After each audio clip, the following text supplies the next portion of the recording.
खरोखरच त्यांना भीती वाटते.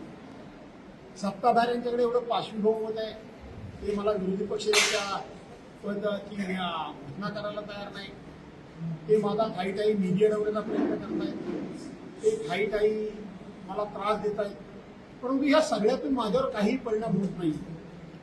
मी बिलकुल तसूभर देखील या ठिकाणी घडलेला नाही, यत्किंचित मनातून सुद्धा घाबरलेला नाही. आणि म्हणून त्या पक्षप्रवेशाकरता 27 तारखेला किती मंत्री आले होते? स्वतः एकनाथराव शिंदे उपमुख्यमंत्री, परत पालकमंत्री उदय सामंत, आणि तिसरे महाडचे ओम भट स्वाहा, भरत गोगवले हे आले होते.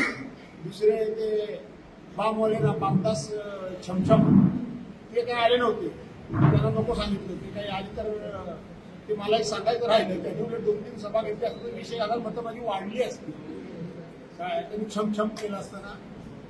तर त्यामुळे त्यांना यावं लागतं. पण तुम्ही आता बघितलं, नुसता मी एकटा येणार, परवांच्या सभेपेक्षा 4 पट गर्दी तर मीच कबूलच करा, इतकी गर्दी होते.